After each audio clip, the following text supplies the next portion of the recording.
Hey real estate agents, welcome to Making a Smarter Agent, your program to find out all the tips and trends as told by the great ones in real estate. What's a great one? Someone that's able to make money and still keep their head on straight. Let's face it, this is a tough business. We interview tough people who seem to make it look easy. This is Making a Smarter Agent. I've got two guests. I'm really excited. I'm really excited because I'm starting a whole series on teams. And these are two dynamos from California who's got a lot to say. We got a lot of great stuff to get into about this. Just as a reminder for those that are streaming for the first time or seeing this, we are live on Facebook. We do stream on Spotify and iTunes and all those fabulous venues. So if you'd like to go ahead and download it, it's called Making a Smarter Agent. And believe me, this is going to be a bitchin' disco time. So here we go. Love it. Cindy and Misty, how are you both? Great. We're doing great. Oh boy. Hey, look at this. You look, it's almost like a split screen I'm seeing the two of you on.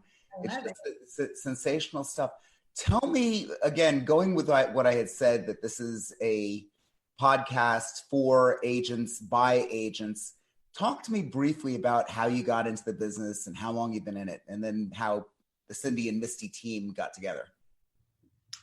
Well, I got my license, my California license in 99. I think I had moved here in 97, and I was working out in Valencia for a builder, was my first gig. And then Cindy was in, so I designed and built custom homes in Texas, where Misty and I met many, many years ago. Long time ago. When we were children, I guess you could say.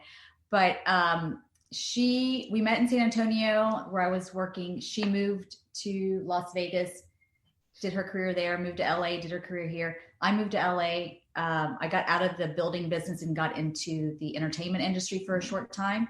Okay. Both decided to have family, like get married and have families, not to each other. This is like my work wife. Not that there's anything wrong with it. Unless it helps us get a listing, then whatever. It takes. But we decided, we're like, okay, we should get back into, let's do the resale. Let's get into real estate here in Southern California, Manhattan Beach and Los Angeles to be more exact. And so we went and interviewed with a local agent to try to join her team. Speaking of camaraderie and agents helping agents, she was just a wild. She told us because neither one of us are from California originally, but she basically told us, so nothing plus nothing equals nothing, and you have nothing to offer.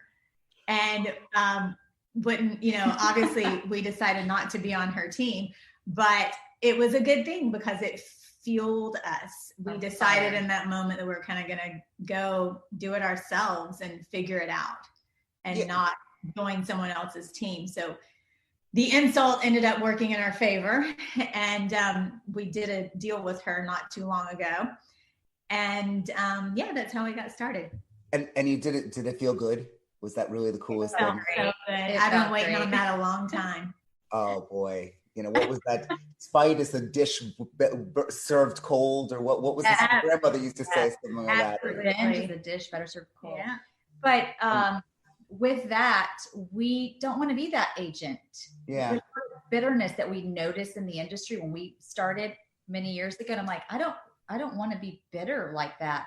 So we're very inclusive, open door policy. We share because there's abundance. Bottom line, there's enough for all of us to be extremely successful. There really is. Sure. Well, for those that want to work, that's for sure. For those that are willing to put in the time and the hustle, for sure. Grit.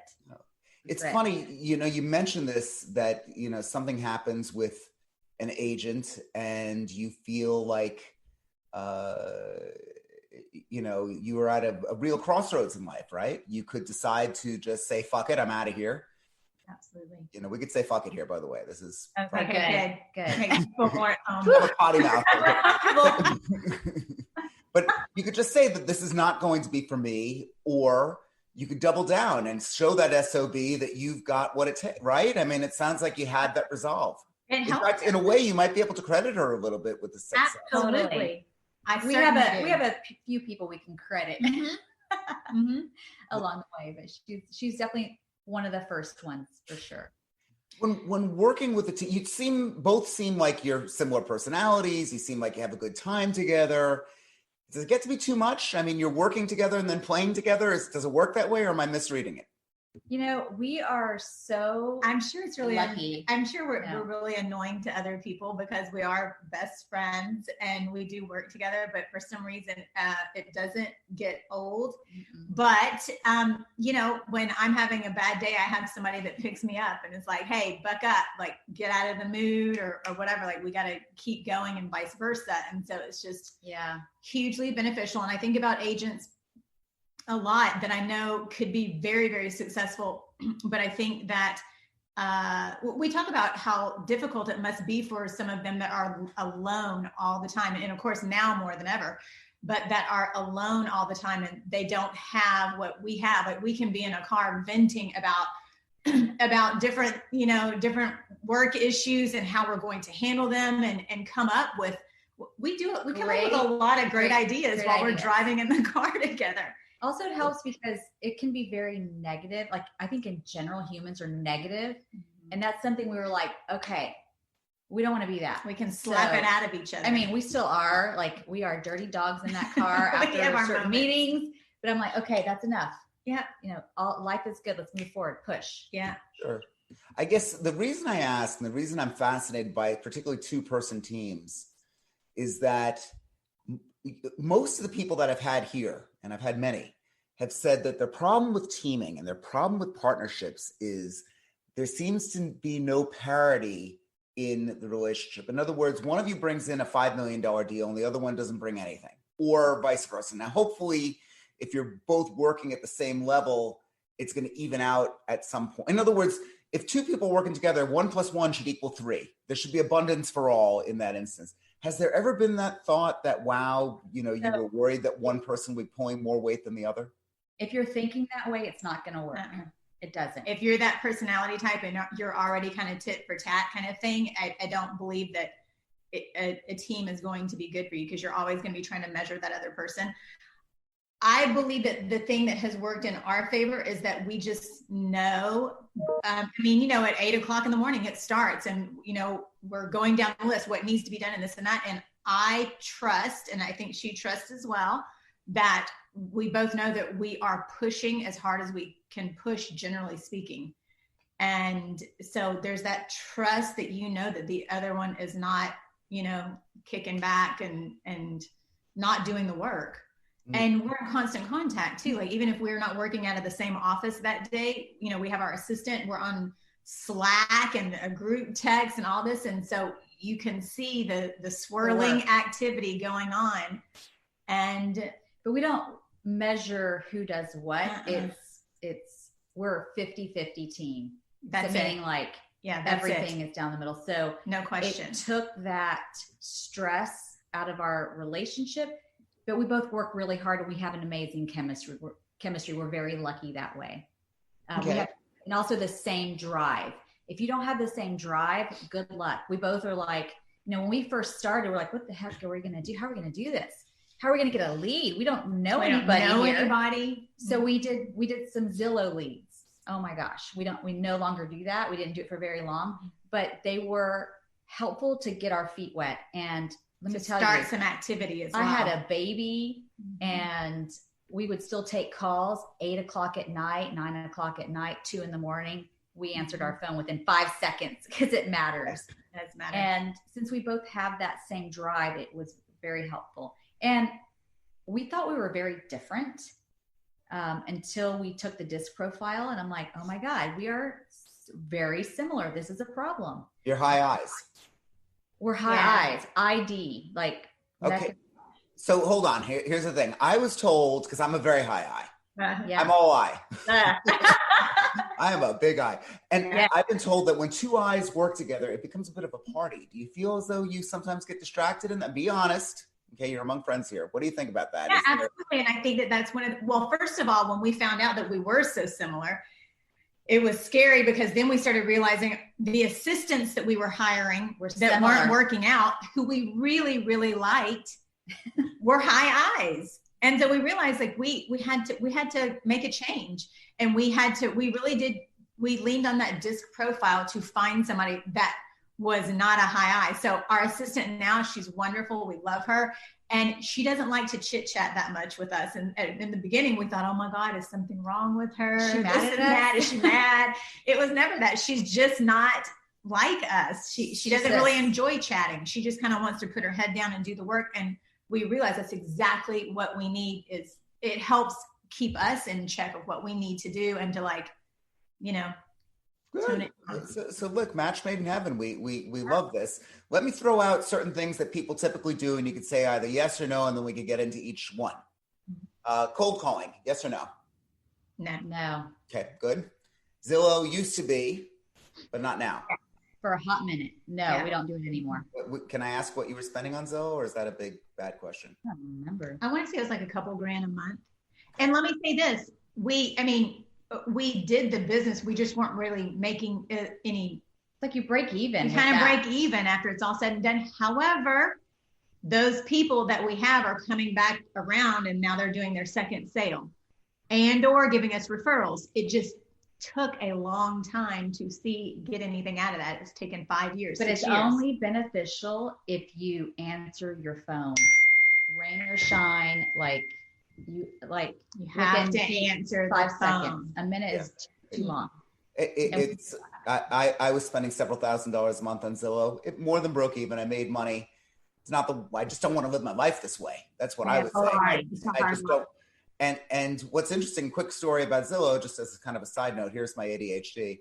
I had a listing in a small gated community. Now to understand Boca Raton, Florida, it's kind of country clubville. We got lots of country clubs where if you buy the home, you have to pay the membership fee to join. And I had a really small listing, $300,000 or something like this. And people were interested in it, not knowing the reason it was so cheap was because it was in the very, very expensive gated country club community. And it was going to be a very challenging sale. Well, here's the thing. The person that was advertising on Zillow, she calls me up and said, I'm spending several $1,000s a month.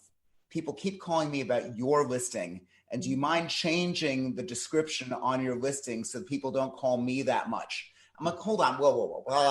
Right. You mean you want me to change my listing that you're advertising against my will through Zillow so that you could somehow have no, I can't do it. And the fact that you can't see through why that's such an outrageous question means I really hope we don't do a deal together. Again, I really ended it right there. Yeah. So good. So we have a mutual hatred for Zillow. We could throw them out at them. Perfect. That's I love you both even more. Let me ask you this. Mailings, physical mailings. We doing that? We did do physical mailings for a while. I don't know. We were probably consistent at it for maybe 6 months. And one day we went door knocking in the sphere that we were. There were our newsletters. Newsletters. We would do a geographic mailing of newsletter to our sphere. Mm-hmm. And we're like, you know what? We're door knocking too. So let's door knock our newsletter this time. Mm-hmm.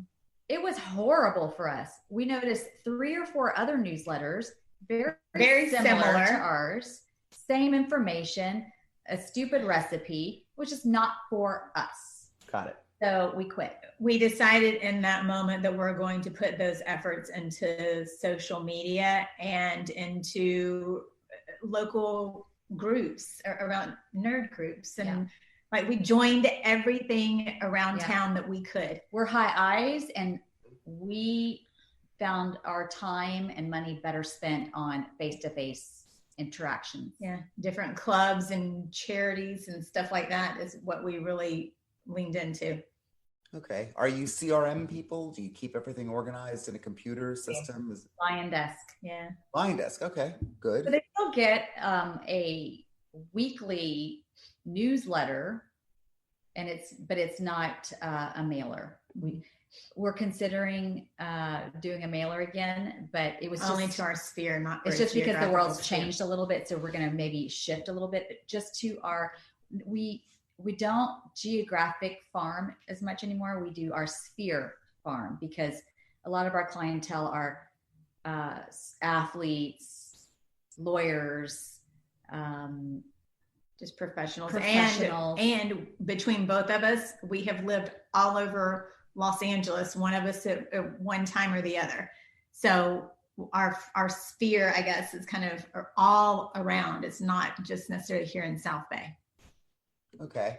And so this you're farming your sphere. I'm gonna, you can really coin that phrase. No one's ever said that to me, farming a sphere. But I like, how large is the sphere? Oh my God, 2,000-3,000? Yeah, I would guess probably 2,000 or 3,000 by now. But and that has really grown because we, like I said, we joined so many clubs. I'm talking Kiwanis Club, Leadership Hermosa Beach, Leadership Manhattan Beach. We did CERT. We did she did Girl Scouts. I was the neighborhood watch captain. I mean, anything that we could get around more people, we joined. And we didn't just join. We ended up sitting on the board. Cindy was president of the Kiwanis Club of Manhattan Beach. I mean, I could just go on, and it took a lot of time. Like, that's what we were doing at nighttime. Like, we didn't have nights off. Like, every day there was some club event at 5:30. And most of the time it included happy hour. We were okay with that. But that is what has been hugely beneficial for us. And that is what really grew our sphere, where I said we weren't from here and we didn't know a lot of people that were from this area. That's what got us over that hump. Getting out there. Yeah. Another thing that has been beneficial for us, and I think for most agents, and they just don't know what to call it or do it, but it's creating a memorable moment with each and every person we know.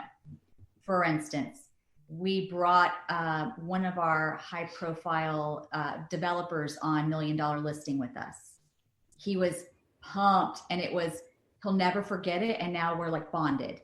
We brought, we brought tons of clients and our sphere to the Thermal Club, a private race track in the desert, where homes surround a racetrack, and it's uber exclusive. Like, you can't just go.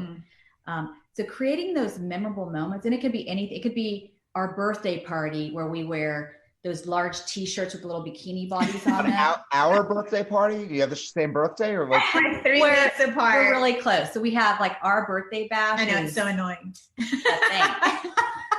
I don't know who to send the gift to. I know, both. Yeah, so, wink, wink, wink. Yeah, both. Misty, you gonna put up with that shit? This is over. It's her time. Yeah, well, okay, folks, just so you know, a little commercial break here. We will be hosting a brawl in the parking lot immediately following this. Right. Also, a couple of other things, just some footnotes for the audience to keep in mind. We've got next week, my guest will be Karen Carr. She's the author of YouTube for Realtors. Real fascinating lady. Actually, she's got some real good stuff to see. So I do want to get that plug in. Sorry, every now and then I come up with a gratuitous plug. But let's continue. So you're farming a sphere. You have a certain. Let's talk about the mechanics of farming that sphere. You're not cold calling. You're Kiwanis Club and Rotary or whatever, all the stuff that you're doing. Everything. And you had your own joint birthday party. Are you big? Like, I used to throw a cocktail party every 3 months before COVID. Oh, every month. We did that. Definitely. Cocktail party every month.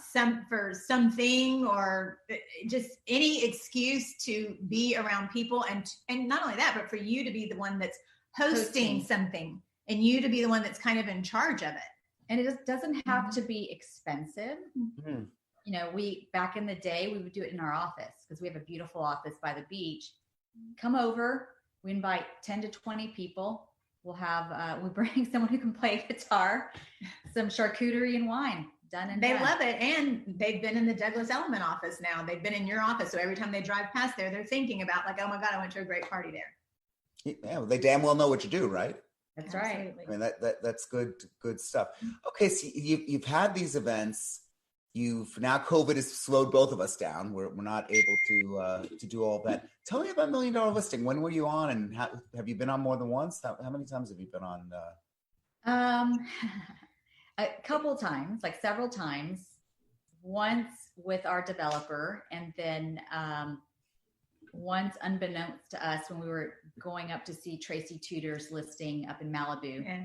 and we were not ready. I was like, I'm not ready to be filmed today.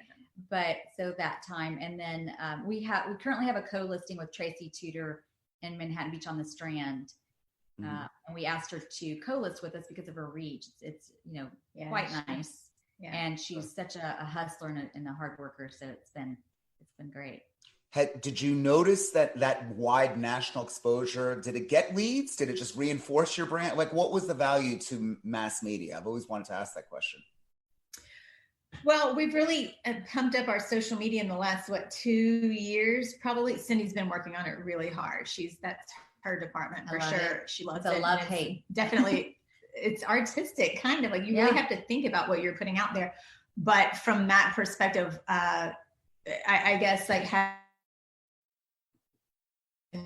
piggybacking off that a bit has been very beneficial. Like you wouldn't, it's more eyes. It's not just eyes on that one listing, which yes, it does, but more eyes on you and your brand, us and our brand. So in that regard, it's been beneficial, more so than we ever thought it would be. Mm-hmm. So that's been good. But we just had our Instagram hacked. Oh gosh, yes. Last month, and it was for a month and a half. It was devastating. We didn't even realize like how bad it would be. It was devastating because our Instagram had grown so much. We were really, I guess we depended on it a lot more than we ever thought. We get leads from it. Yeah, for sure. And then we realized that's instead of, that's how we communicate with so many people now. Certain people, they enjoy communicating through Instagram more than they do even text message or email. Right. And so we realized that once that vein was cut off, it was devastating. And so it was for a month and a half, and we just got it back on Thanksgiving Day. We had something big to be grateful. How do they hack it? They just guessed your password? You use like your husband's name or something silly? Like, was that lesson that everyone could get out of this? Of being verified, and through that got hacked. So yeah. So it took us a month and a half. She worked at it every day, reaching out to them. It took us that long to get it back from Turkey. Yes. So they hacked in, they deleted all of our photos. It went from New York to Turkey, and there was like Turkish propaganda going on. I don't know what's going on over there. It was just crazy. How many followers did you have at the time? 15 or 16,000. Yeah, about 16,000. Wow. And we lost a couple thousand. But they're kind of like, hey, where'd you go? Yeah. So we're thrilled to have it back. And I think now that we do have it back, now we're so pumped to even work harder on it, because we realize just how beneficial it is. And hugely people even clients that you don't think are watching if I haven't seen them in 6 months or something like that, and I see them, they know so much about what you're doing, and they're so interested, and they have, even though they're not saying anything, there's so many voyeurs out there, but it's great because they feel close to what you're doing. Yeah. I do very little about real estate, and more about I've got a Instagram story that I do 3 times a week called Making You Smarter. Yeah.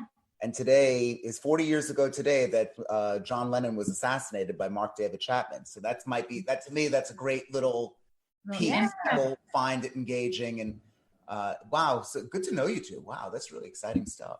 I like, I think that's how we got to know you better, is doing that Instagram, little series no, you start to pick up on things, and certainly you're both beautiful, gregarious, well-spoken, well-coiffed. You got it all, the full package there. That's great stuff. Talk to me about the actual business. Are you doing more listings or more sales, and what do you prefer? It started with all buyers, and we're happy to have them. And then a big shift happened. We have a wonderful mentor. I think you know him, Peter Hernandez. Lovely man. And we had tons of buyers. I want to be like him when I grow up. Right. Yeah. And he's amazing. The best. So we had, a lot of buyers, and it was just, it's not enough. Mm-hmm. And I know we have lofty goals every year, but it was just not enough. And our buyers turned to all sellers.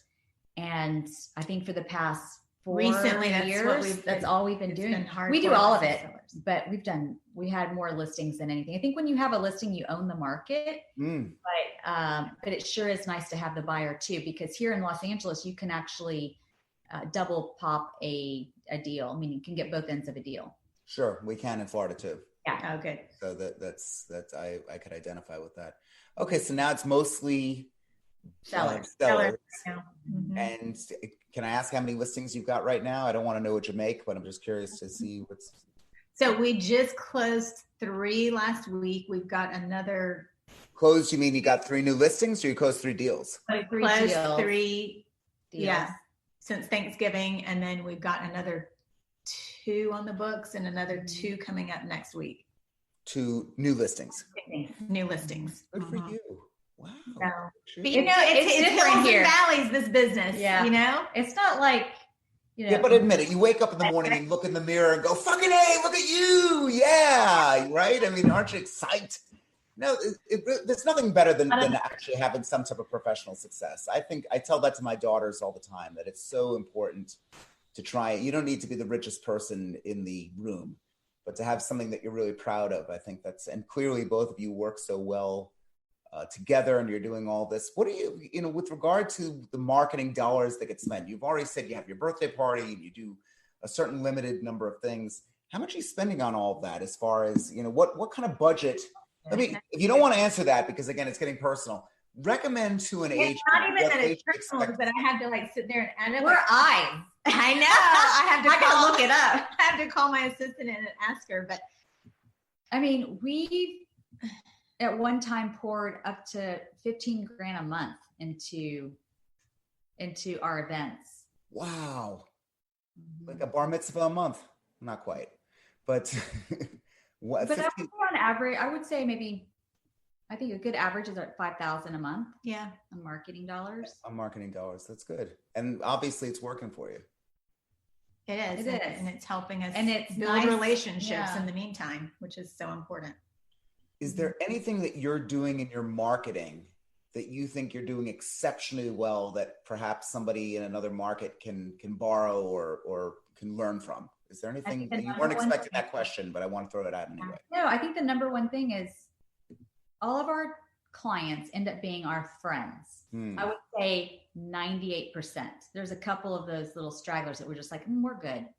But they're our friends. So it increases our events and the parties. We don't want to have just one giant party for everybody all the time. They're more intimate. That's why it's a little more costly. But I would say creating memorable moments. It's like being in Nam with somebody is a big deal. The time you spend with them. If they've already bought or sold a house with you, that's the memorable moment. So it's how you act in that time period, but you bond over. Because you're their support for 30, 45 days. You are there. I mean, you're talking to them every day for 30 or 45 days. Or you're showing them property for a month prior to. And, even when we show property, we don't even look at it as, oh gosh, I got to show another house to them. We've shown them 40 houses. We look at it like we're spending time with them, and we're getting to know them. It gives us 45 minutes to build a relationship with them and get to know them. And, so if you've been in the business forever, for a long time, like we have, it's, keeping up with people you've bought and sold homes, like any property, keep up with them, because that's your that's your money. Follow and our goal is to create, what do you call it? The best, what do you call it? Like creating your A team, the people that refer you. Sure. Yeah. Your A team for sure. Yeah. Okay. So I call that SOI gold, sphere of influence gold. Yeah. As of this morning. I have a specific name one. I can't even remember it. I don't know. It's our influencers or our. Do you have a coach? Raving fans. That's raving fans. That's what it is. I don't know. God. Raving fans is what we like to call them. And we create raving fans. Yeah. People that trust you and want to help you build your business. And they're out there. They're called connectors. Really are. Yeah, they're connectors. And those are. And if you're new to real estate and never done a deal in your life, you already have some of those out there. They're your friends. and your friends didn't know what you do. And, like I said, part of our marketing budget was we go to coffees and happy hours. That's intimate time just to bond and build. You don't have to talk about real estate, but let me tell you, and if you're in LA, that's all you talk about. Interesting. It's interesting that to me, you need to educate the people that already know you. Like, for example, my dad has a friend of his that bought a lovely condominium in Miami Beach. And I said, he said, yeah, I knew he was looking. And I'm like, thanks a lot. Well, you're mostly Boca, right? And I'm like, at the state of Florida, this was a significant deal. And he's like, oh, I just didn't realize. And I'm like, Dad, hi, my name's Edmund Bogen. I'm your son. Let me explain to you what I do. Okay. And I realize it's not his fault. The point is that people, the reason our photographs are on our business cards is as a category, we're so forgettable. I wish that we weren't. I'm not saying you two are unforgettable. I'm never going to forget you. We've had that happen before. And, the other thing too is we get a lot of, or if we have had that happen, we just thought you only dealt with the luxury market, that you would never take a condo that was $800,000. And I'm thinking, oh my gosh, yes, we would.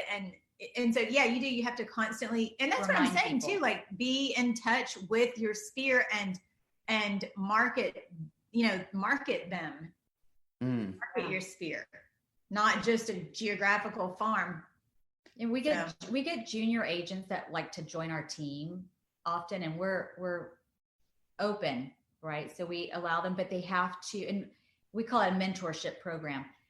But you're not going to make it if you're not hustling, and if you're not having a coffee, texting, calling, emailing, posting on social media, and what we visiting them, pop buys, like the Feeney style, all of it. What we see most too is they are timid to reach out to the people that they know the best and let them know what they're doing in the business. And I think that that's interesting. And it doesn't have to be, hey, I'm in real estate. Do you have something to buy or sell? Mm-hmm. It's just like, oh my gosh, I had the most amazing day. Let me tell you about this house I saw in the Hollywood Hills. It was insane. Look at this picture. This is unreal. Do you have anyone who would be interested in this? Mm-hmm. A little bit more conversational. Sure. I think I created a list what to do when there's nothing to do.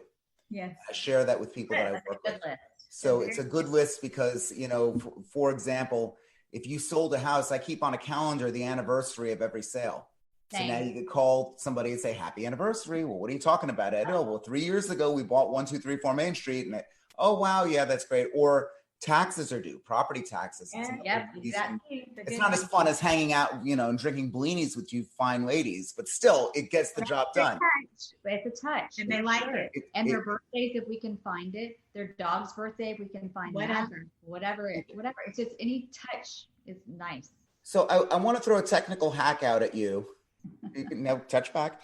I want to throw a technical hack out at you, and you could say whether you think it's good or it sucks. It's basically nothing in the middle ground here. And it's something I'll tell you right now that I've been doing this. There's a technology called Sly Broadcast. You might have heard of Sly Dial. Maybe you haven't heard of it. Oh, yeah. Okay, so I could put a voicemail into 1,000 cell phones voicemail box within a few minutes. And what I've done was, I know in my immediate farm area, there are 127 homes on Queen Ferry Circle. I have a listing on Queen Ferry Circle. Okay. So I'll say, hey, it's Edmund. Sorry, I missed you. Okay.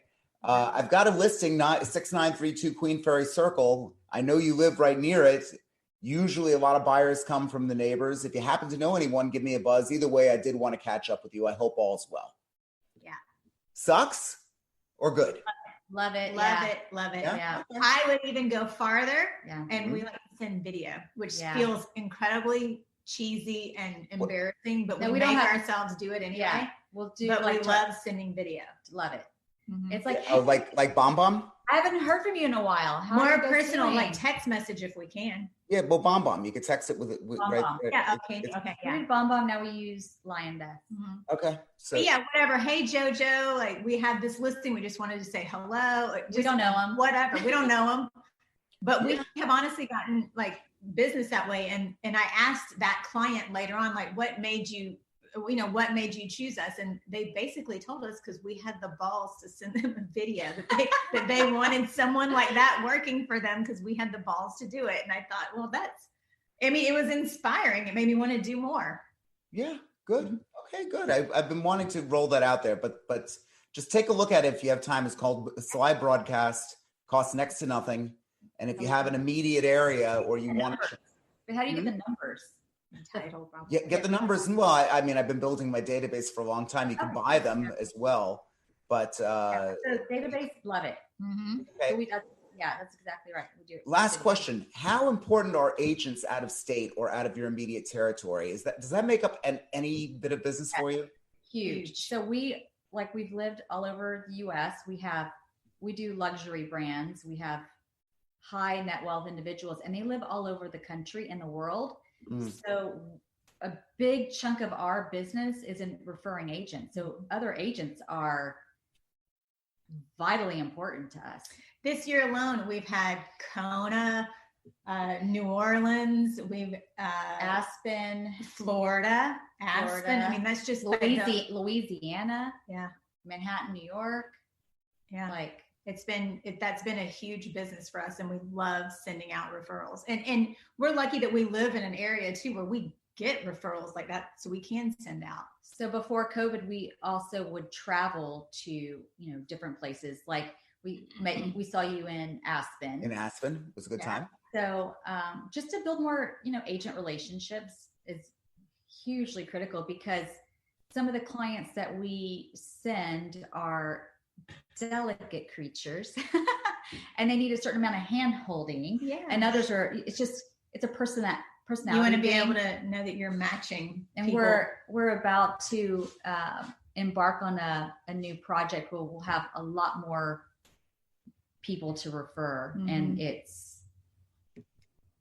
need the agents. It's a big deal, but we need strong agents that we know. It's helpful.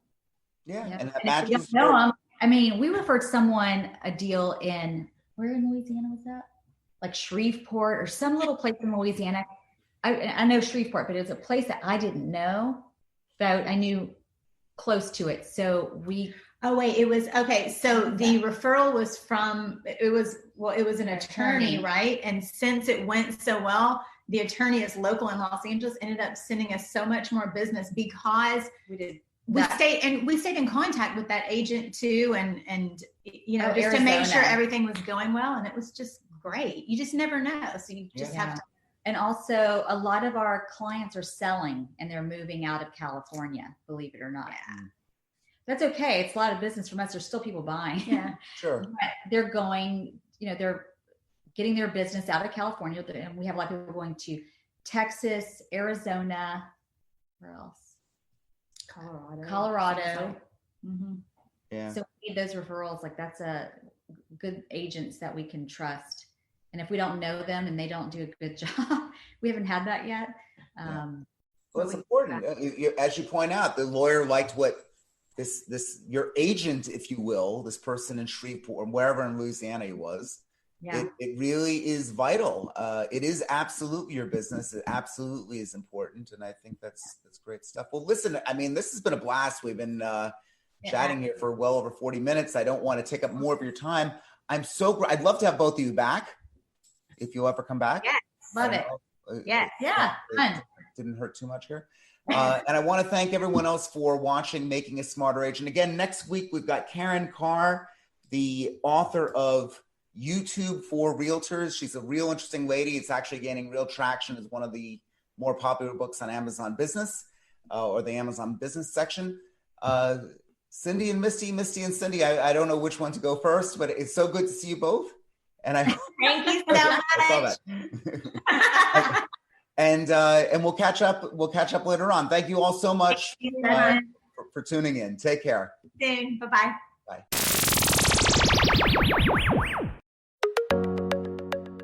Making a Smarter Agent would like to thank its two sponsors. The first is Organized New York Palm Beach, which you could see on Instagram at the handle Organized Palm Beach. Let's face it, organization stinks. It's tough. Organized New York Palm Beach is the premier organizing company that operates between New York and Palm Beach County, Florida. Go check them out on Instagram at Organized Palm Beach. Also, Rain Nation. That's the Real Estate Information Group Network. Think of it as group therapy for realtors. And you know what? We need it. It's part think tank, it's part coaching, it's all opportunity. Rain Nation, that's REIGNATION. You can find it on Facebook.